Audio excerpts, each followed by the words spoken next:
And can the Chicago Bulls actually get a win against the Indiana Pacers tonight? They're going to be without Coby White, without Jalen Smith.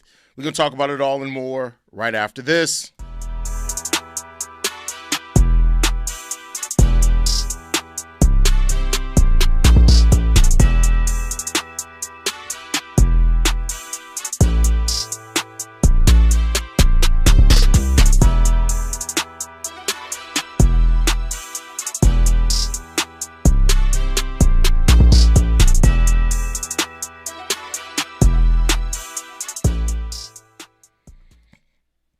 What's going on, Bulls fans? Welcome to another episode of Chicago Bulls Central, your number one spot for everything Chicago Bulls related. I'm the host there, Haize, but more importantly, you guys can follow the channel at Bulls Central Pod on every social media platform we happen to be on. With that said, let's go ahead and get into this content today, y'all. And the Chicago Bulls are looking to disappoint us yet again.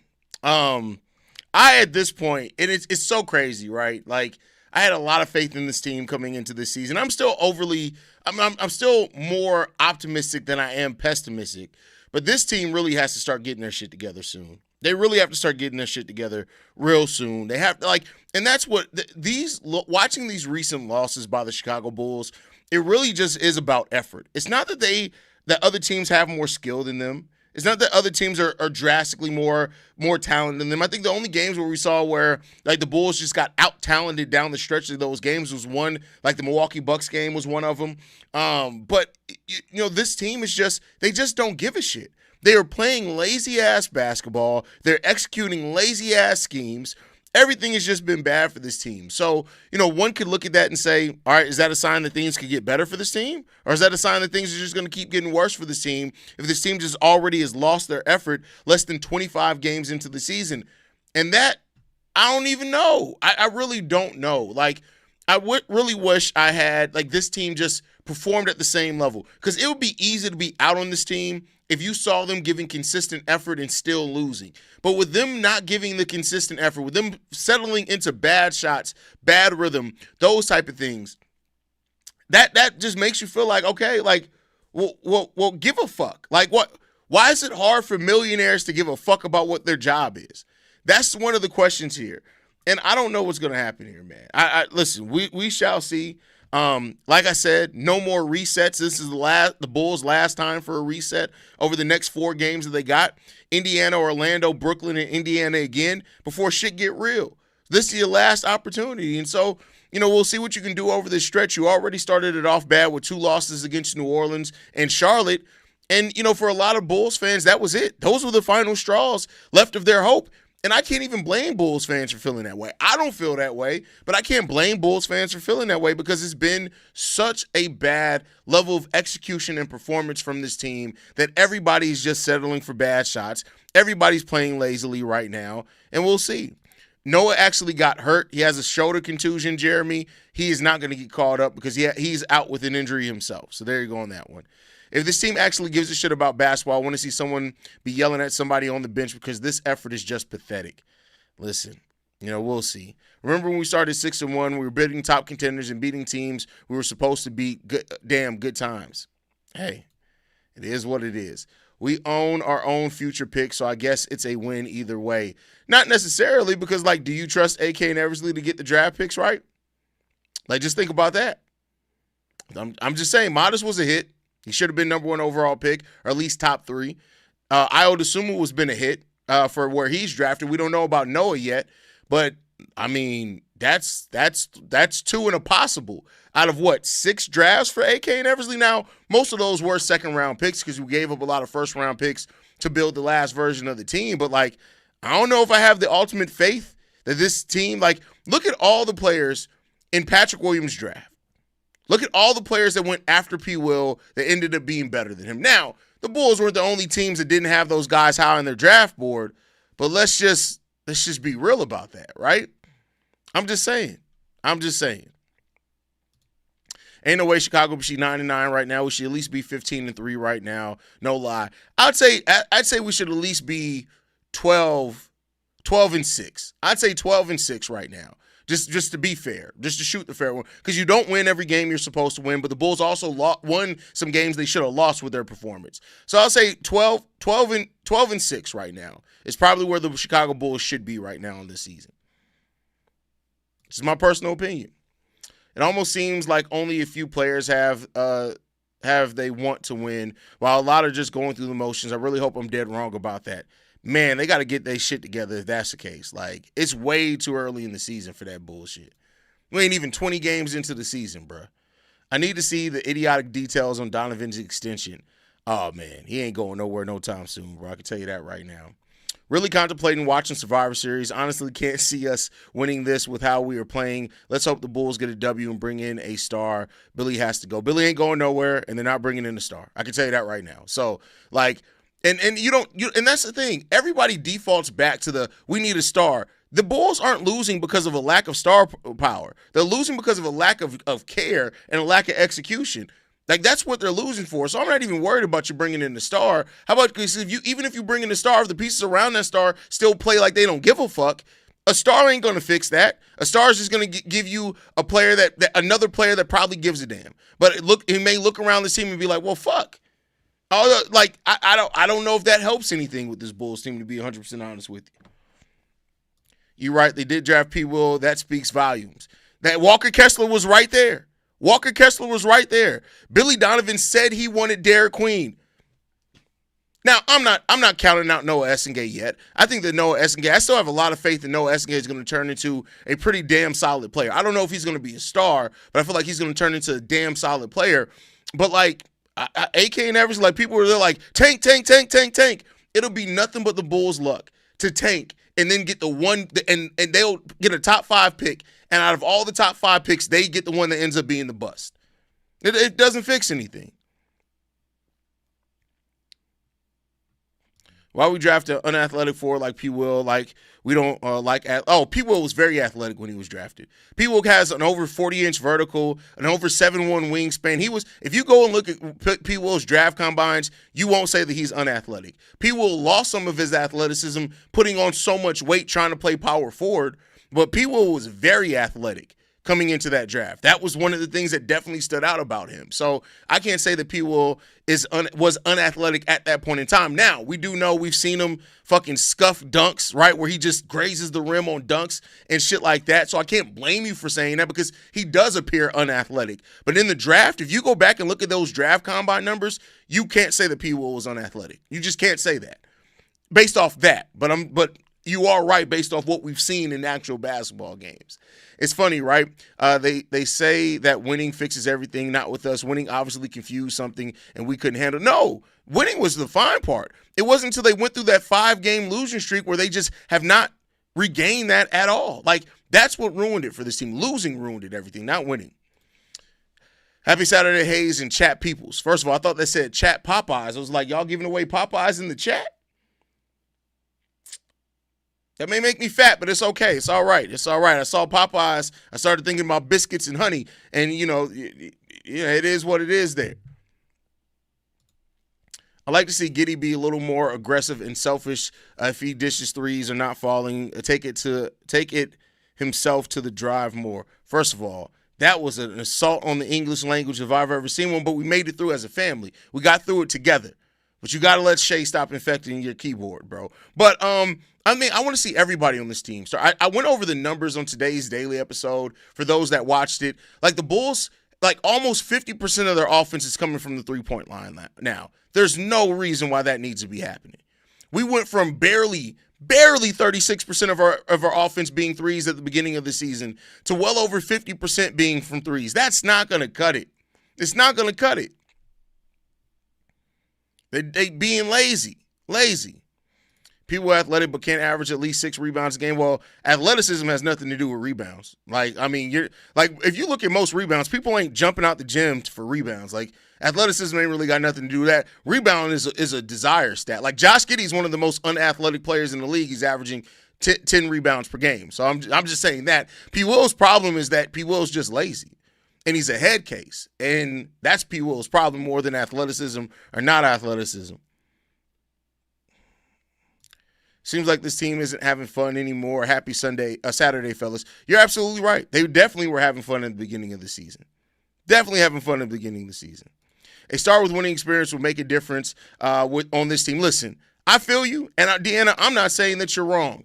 I'm just saying that it seems like right now the Chicago Bulls, this franchise is cursed because people come here and they start playing like shit.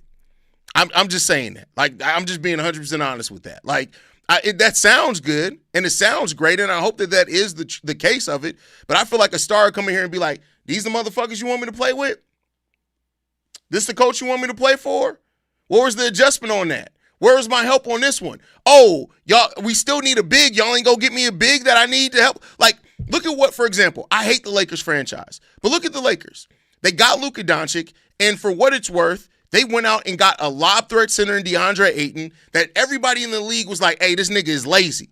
And somehow he's come there and he's been a monster playing with Luka Doncic. But they went out and got aggressive about going out there and getting the players that they needed to fit around Luka. Do you trust the Chicago Bulls to do some shit like that? The Bulls would have traded for Luka and been like, we got Vooch for you. Well, Luka would have been like, I need a lob threat. Would have been like, we got Vooch for you. I need a lob threat. We got P. Will. That's what A.K. Eversley would have said. So I get what you're saying, like, and again, my vitriol isn't at your thought process at all because you have the right thought process. Unfortunately, this front office is fucking lazy. If AK traded for a star, I guarantee you it'll be 18 months before he does anything else. Because he'd be there like, well, we felt like we went out and we got Ja Morant in here, and we were really aggressive about that. We really feel confident that he's going to help, raise the ceiling of this team. 18 months later, it'd be like, hey, y'all went out and got Ja, but you got no two-way players to run with Ja Morant. And he'll be like, we really thought Ja was going to come in here and bring it. You thought Ja Morant was going to be transformative as far as turning players into people that they're not? Like that's again, your thought process is 100% on point. Me being animated has nothing to do with your point, Deanna, because you're absolutely right. But it's just this is something about this version of the franchise. You can even go back to John Paxson, right? Before Gar Forman came in.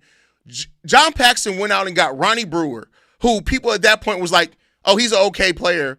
He turned into a defensive beast here, right? He went on and got C.J. Watson, who was a player at that point, I think, on the Golden State Warriors, who was like, oh, he had a couple of big shots, ended up being a really good player for us. He drafted Amir Sheik that ended up being a really good backup center for us. People used to come into Chicago, Andres Nocioni, come into Chicago, and then after they left, we used to be able to be like, hey, they suck since they left here.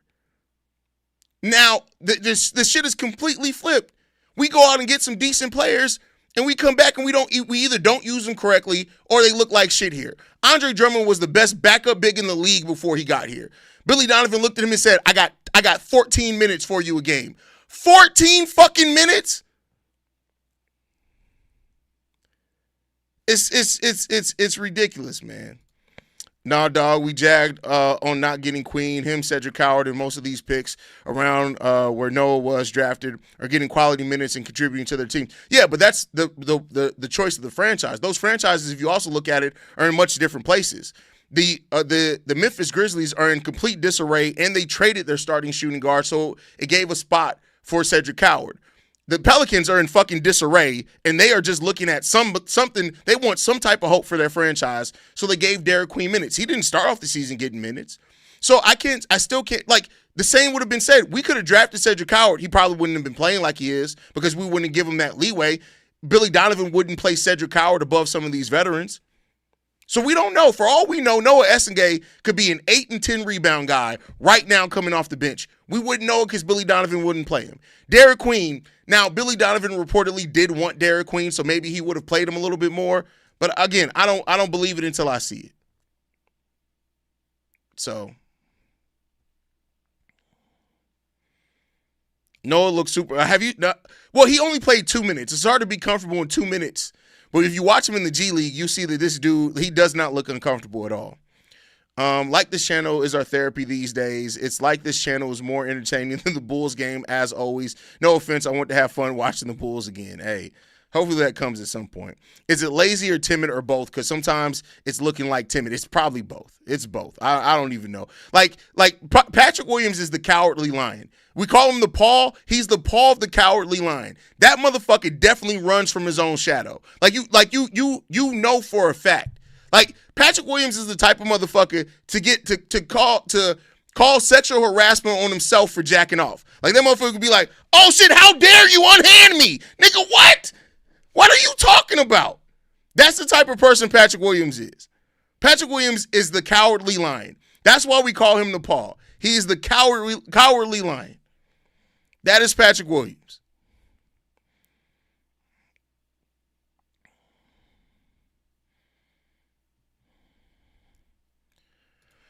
Haize, I wish you was the Chicago Bulls. Oh, no, I couldn't work for the Reinsdorfs, bro. I'm going to tell you this right now. There's no way I could work for the Reinsdorfs. I couldn't do it. If I worked for the Reinsdorfs legitimately, I'd snap, bro. Like there's no way. There's no way. I couldn't do it. I couldn't work for the Reinsdorfs.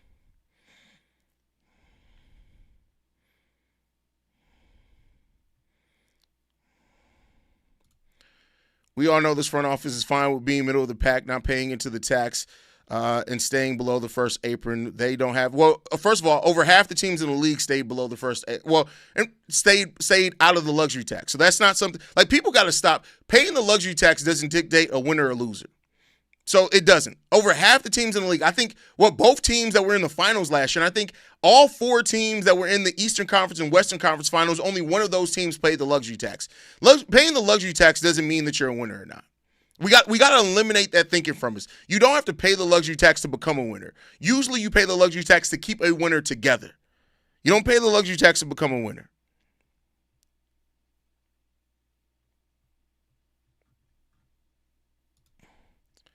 Am I wrong in being a bit bothered when Mata said on Young Man in 3 that he didn't feel like he should bulk up like he's been told? I feel like he should always try to improve anyway. Well, he added 10 pounds of muscle. I think that Mata saw what happened with P. Will. Like, P. Will is a perfect example of why, even if you want to add muscle, you want to do lean muscle, you want to do what fits your frame. Because P. Will, we just got done talking about at the beginning of the show, was very athletic coming into the draft. All that athleticism went out the way when he went from 205 to almost 240 in the span of 12 months. That's a lot of weight to add on. So I don't think you should be concerned about that. I don't think you should be concerned about that at all. Why do y'all want Derek Queen? He's not a lob threat or a rim protector. Derek Queen is just a worker. That's all that is. Do the Bulls have the worst defense in the NBA? No, we're 25th. So we're towards the bottom, but we're not at the bottom. So there you go on that one. Jared with the super chat. Thank you for supporting the channel, brother. Says, chat, throw the likes up. Best Chicago channel out here. Keep it up, Haize and company. Y'all make being a fan even better. We appreciate that. We definitely appreciate that, brother. Archangel says, I mean, the whole team is looking timid sometimes lately, not just P. Will. The aggressiveness we saw from the team early on has all but vanished. Hey, it's gone. Play Justin Timberlake right now. Hold on, let me get it.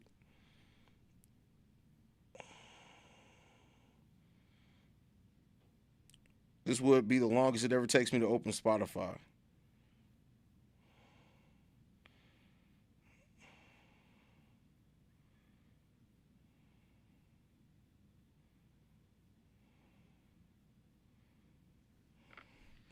Where has the Bulls gone?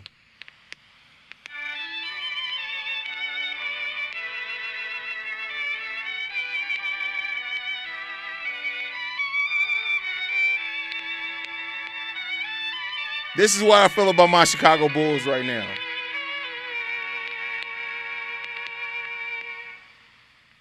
There's 1,000 words that I could say to make you come home. Hey, listen, this is a hit. I don't give a fuck what nobody say. NSYNC got some fucking jams, bro. I don't give a fuck what nobody got to say about that one. Hey, did you see the fan air out Zach LaVine for? Yeah, we all saw that shit. We saw it. That was stupid. As a content creator, you got to be better than that. You got to be way better than that as a content creator. You cannot try to make yourself the story. I feel like that was stupid. I don't support that at all. Let it listen. That is the song. I don't give a fuck. No, listen. We got to get to the bridge. Hold on.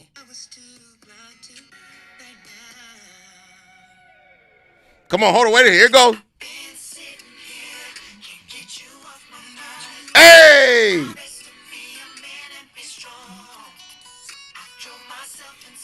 Come on!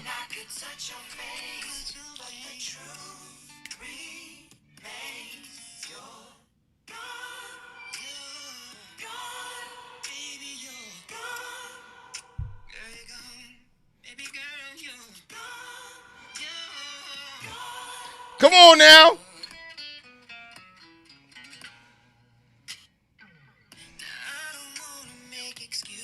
All right, listen, I don't give a fuck what nobody talking about. That shit bang. I don't give a fuck what nobody talking about. Anyway, let's get back to it. Who else gives y'all a pregame show like this?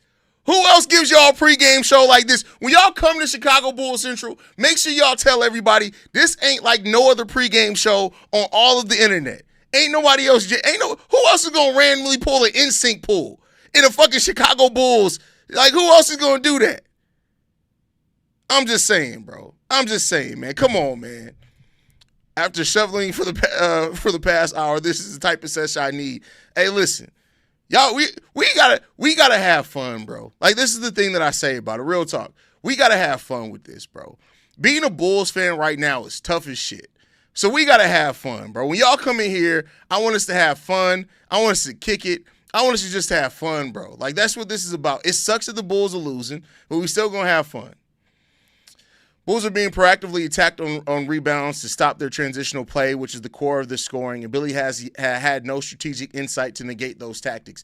Yeah, I mean, here's the thing, though. What are you supposed to do if your team – like, I get what you're saying, but what is Billy Donovan supposed to do? If your team is not giving any efforts on rebounding, what are you supposed to do? Every lineup is getting out-rebounded. I can see when people are like, oh, well, we're not playing size. Like, the game where we played P-Well at center, I give you that one, right? But, like – Jalen Smith, we're being out-rebounded with Jalen out there. We're being out-rebounded with Vooch out there. Hell, our point guard is averaging 10 rebounds per game. Usually, if your point guard's averaging that many rebounds, you should be out-rebounding teams. So, like, there are certain things that no scheme can scheme out effort from players. You just can't do that. No, there's no scheme in the world that's going to get better effort out of players. Now, I will say this. The Bulls have no half-court offense, and we've known that for 3 years now. Why don't we have any half-court offense? You got one of the best on-ball creators in the league in Josh Giddey. Why do we have no half-court offense? That's a problem.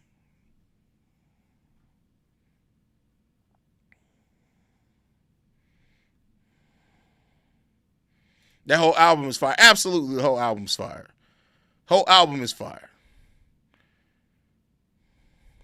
Wait, somebody didn't know the name of that song? Who didn't know Gone? Who, if you don't know the song Gone, culturally, you need to be lynched, is what needs to happen. What are we talking about? You don't know the song Gone? That's crazy to me. How old are you? Listen, I'm not going to lie to you. 12-year-old Haize was in there listening to fucking NSYNC Gone after a breakup like, hey, man, fuck that bitch. And then don't get me started when motherfucking JT went solo, bro. Cry Me a River? Come on, the remix to Cry Me a River? Come on, man. What are y'all talking about out here, bro? Y'all better put some respect on Justin Timberlake's name. Don't you dare. You make valid points. Yeah, I mean, listen, I get it. And I still think, and to your point, right, I still think if your coaching staff can't get the right effort out of players, it still at some point devolves back from coaching. I'm just saying that you can't scheme effort into players. But if a coach can't motivate players to consistently give effort, eventually you have to look at that coach and be like, why can't you get this locker room to do what you need them to do? But unfortunately, the Reinsdorfs and AK are so far up Billy Donovan's ass that I don't know if they will make a tough decision like that.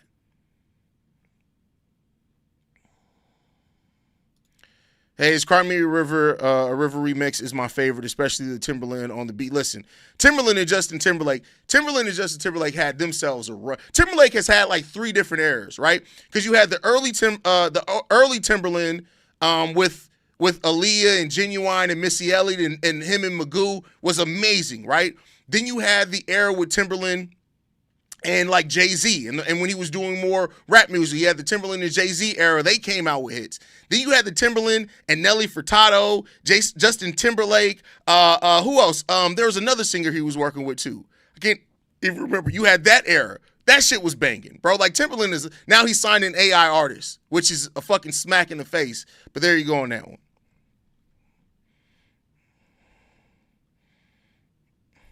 As a professional athlete, wouldn't you still compete? You should.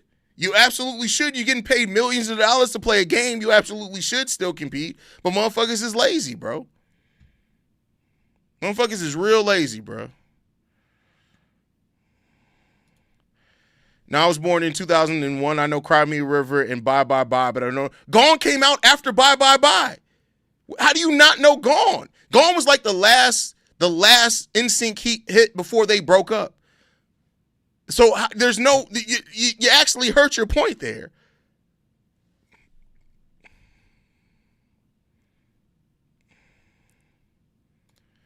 Haize, if you was Vooch size and height, would you always dunk on people? Well, I mean, if I was Vooch size and height with no athleticism, I don't know. You got to keep, it's not Vooch's size. It's the fact that the nigga is not athletic at all, bro. Like, and that just comes, like, that's genetics. You can't control athleticism, right?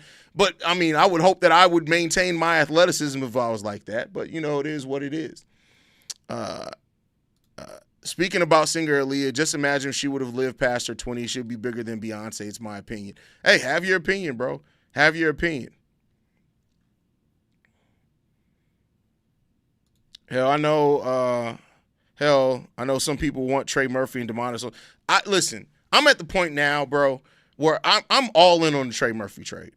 I'm all in on the trade. I don't care if you got to give up 2 first-round picks. I'm all in on the trade because, like I've said before, you can combine the Portland pick and Chicago Bulls pick this year, and you're probably not going to get a player as good as what Trey Murphy is right now. He fits the timeline. His contract isn't unreasonable. I'd be all in. I'd be all in right now on trying to get that.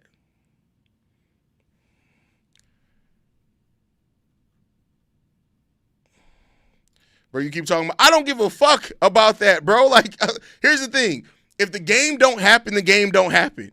That's all I can say. But you know what's happening right now? We in the pregame show and we having fun. We talking about NSYNC. We talking about, listen, I don't give a fuck what none of y'all talking about. Because listen, y'all gonna put some respect on Justin Timberlake's name today while we on this one. Because you can't tell me when this shit drop. Come on, bro. You can't tell me when this shit drop, y'all wasn't feeling this, bro. This was an error right here, bro. Come on.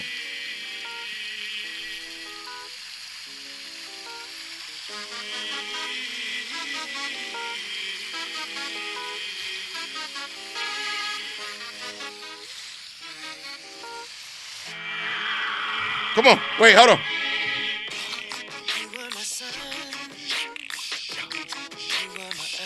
What we doing out here, bro? Got me going through the old, man. I'm about. If the game don't happen, then I'm about to be in here jamming to the oldies, bro. That's what I'm about to be doing.